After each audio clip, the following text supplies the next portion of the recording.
Halo, assalamualaikum warahmatullahi wabarakatuh. Apa kabar teman-teman semuanya? Saya harap semuanya baik-baik saja, tetap dalam lindungan Allah Subhanahu wa Ta'ala, diberkati panjang umur, barokah rezeki dan barokah semuanya. Amin ya rabbal alamin.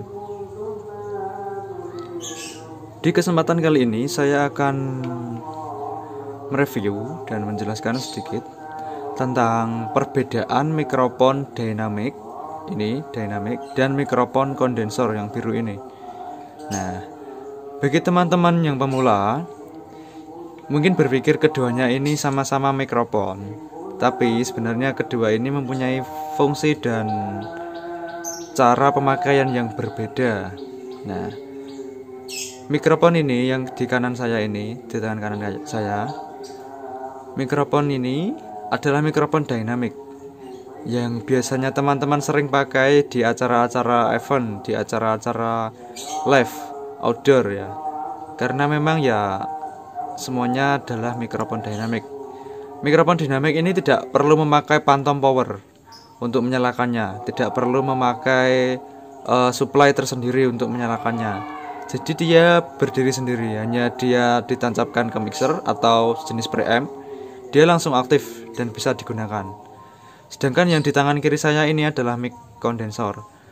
Dia memakai catu daya khusus, yaitu phantom power 48 volt untuk menghidupkannya. Jadi ketika teman-teman memakai mikrofon ini dan langsung menyolokkannya ke mixer, dia tidak akan bunyi, tidak akan mengeluarkan suara, dan tidak akan aktif kalau tidak teman-teman mengaktifkan phantom power 48 volt dari mixernya. Dan ini ada 3 pin, sama-sama 3 pin. Nah, tapi di sini pinnya berbeda. Maksudnya berbeda tuh gimana Mas? Nah, kebanyakan teman-teman kalau memakai mikrofon dynamic, mungkin ya pinnya 1 dan 3 digabung sebagai ground, dan pin 2-nya sebagai plus, boleh, enggak apa-apa kalau dynamic loh ya. Tapi kalau mikrofon kondensor, jangan. Mikrofon kondensor ini memiliki fungsi yang berbeda. Jadi pin 1-nya terpakai, pin 2-nya terpakai, dan pin 3-nya juga terpakai. Jadi jangan ada sambungan yang menyambungkan antara pin 1 dan pin 2, pin 1 dan pin 3-nya. Nah, jadi jangan seperti itu ya. Bedanya seperti itu. Karena dia memakai phantom power 48 volt. Nanti kalau pinnya digabung, mungkin ada kerusakan. Bisa rusak pada mixernya atau rusak pada mic-nya. Jadi sangat fatal sekali. Nah, kalau untuk kondensor ini sering dipakai teman-teman buat recording, terutama recording studio di dalam ruangan. Nah, kalau ini bisa juga untuk recording, tapi dia sering dipakai di outdoor, luar ruangan. Nah, kenapa Mas kok yang satunya di dalam, yang satunya di luar? Nah, seperti ini ya lur. Kalau mikrofon dynamic ini, dia adalah cardioid. Dia cakupan frekuensinya dia hanya di sekitar sini saja, membentuk lingkaran seperti ini. Nah, ketika dia menghadap sana, dia hanya menyakup frekuensi atau sinyal-sinyal yang dari depannya seperti ini saja. Dan dia kepekaannya terbatas kalau mikrofon dynamic itu. Jadi tinggal berapa gain yang dibuka, nah di situ dia akan peka. Makanya dia cocok digunakan di outdoor karena tidak terlalu bising. Dan sinyal-sinyal dari luar lainnya dia tidak masuk. Sedangkan mikrofon kondensor ini, dia cakupannya luas. Jadi ketika dia rekaman seperti ini ya, sinyalnya tidak dari sini, tapi dari samping sini dan samping sini. Seperti kalau berdiri seperti ini, dia sinyalnya muter gini. Nah, jadi di semua sekeliling mikrofon ini akan masuk ke dalam mikrofon ini. Nah, makanya mikrofon ini digunakan untuk studio. Jadi kalau di dalam studio kan ada peredamnya, dan suara-suara yang bising dari luar itu tidak masuk ke mikrofon ini karena di dalam video sudah ada peredam. Tapi kalau mikrofon ini dipakai di outdoor, dipakai di luar ruangan maksud saya, ya semua frekuensi akan tertangkap dan alhasil suaranya yang ditimbulkan akan bising sekali. Karena semua masuk, semua semua suara-suara di luar akan masuk semua. Karena mic ini sangat peka. dia memakai 48 volt phantom power. Kalau mic ini dinamik, dia kepekaannya terbatas. Kalau ini sangat peka. Mungkin teman-teman pakai mic kondensor ini gainnya nggak usah dibuka, baru diangkat fadernya saja dia sudah nyaut, sudah ada suara yang masuknya. Nah seperti itu ya teman-teman. Jadi kedua mic ini sama-sama mikrofon, tapi fungsi dan kegunaannya berbeda. Mas, kalau mikrofon kondensor ini dipakai buat live outdoor, bisa enggak mas? Bisa, tapi saya sarankan jangan memakai yang tipe seperti ini. Ada mikrofon kondensor tersendiri yang bentuknya seperti dinamik ini, seperti ini, yang dipakai outdoor. Kebanyakan artis-artis kalau live musik itu ada, dia membawa mic sendiri. Mikrofonnya itu seperti ini, tapi dia sebenarnya adalah kondensor. Dia memakai phantom power. Nah, kalau mikrofon kondensor yang bentuknya seperti ini, dia cenderung menangkap sinyalnya seperti mikrofon dinamik. Dia tidak seperti mikrofon ini, mikrofon studio ini. Jadi kalau dipakai di panggung besar pun, dia tidak akan feedback, dia tidak akan menangkap sinyal-sinyal yang liar dari luar selain di depan mikrofon itu. Nah, itu mikrofon kondensor yang khusus. Tapi kalau mikrofon kondensor yang seperti ini, nah, dia khusus untuk studio kalau saya ya. Kalau teman-teman mengaplikasikannya di luar ya enggak apa-apa, silakan, tapi nanti jangan komplain kalau ada suara-suara yang tidak diinginkan atau sangat peka sekali. Ya memang seperti itu mic-nya. Oke, langsung saja ya kita coba mikrofonnya. Oke, ini suara yang teman-teman dengarkan ini adalah mikrofon dinamik.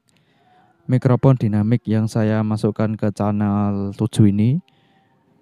Kabel biru ya. Ini mikrofon dinamik tadi, crash. Ini mikrofonnya.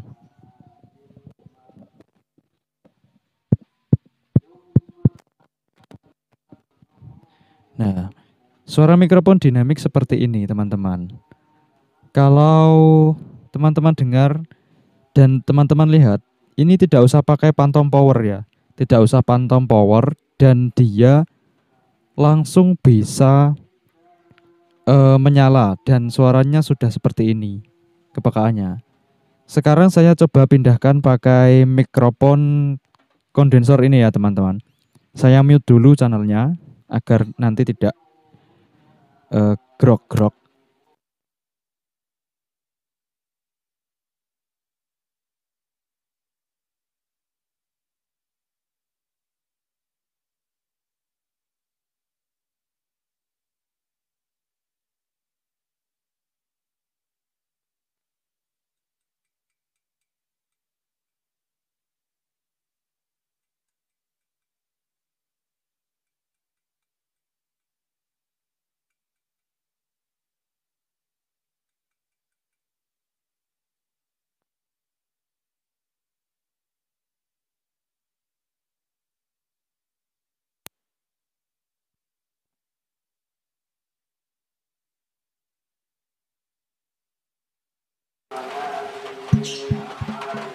Nah, bisa teman-teman dengar. Saya bicara sini adalah jauh sekali dari mikrofon, tapi suaranya sudah tertangkap ya. Suaranya sudah tertangkap. Nah, sinyalnya sudah terangkat.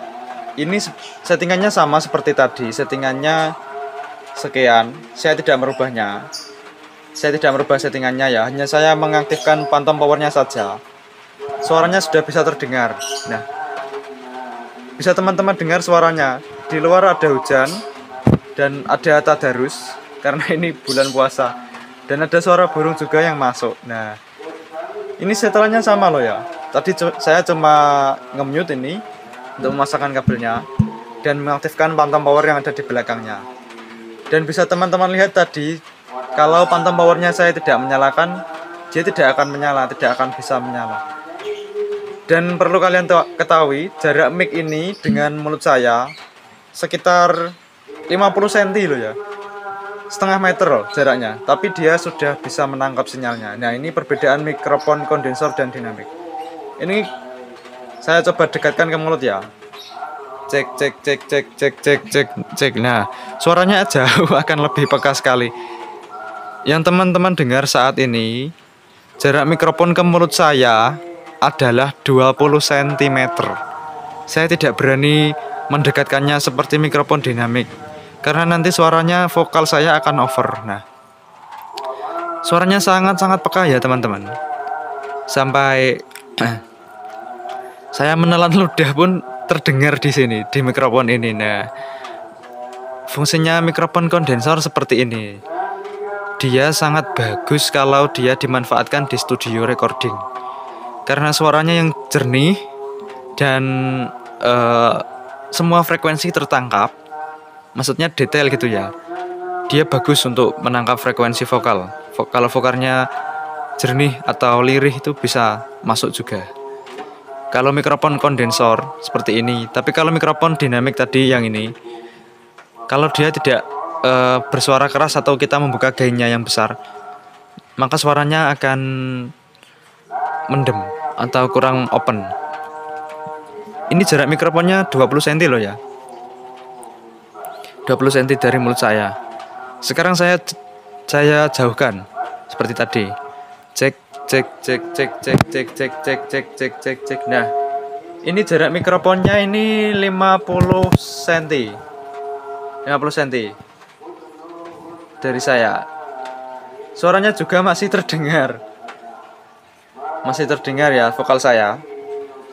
Sekarang saya coba pindah ke mikrofon dinamik lagi. Saya mute ya. Saya mute.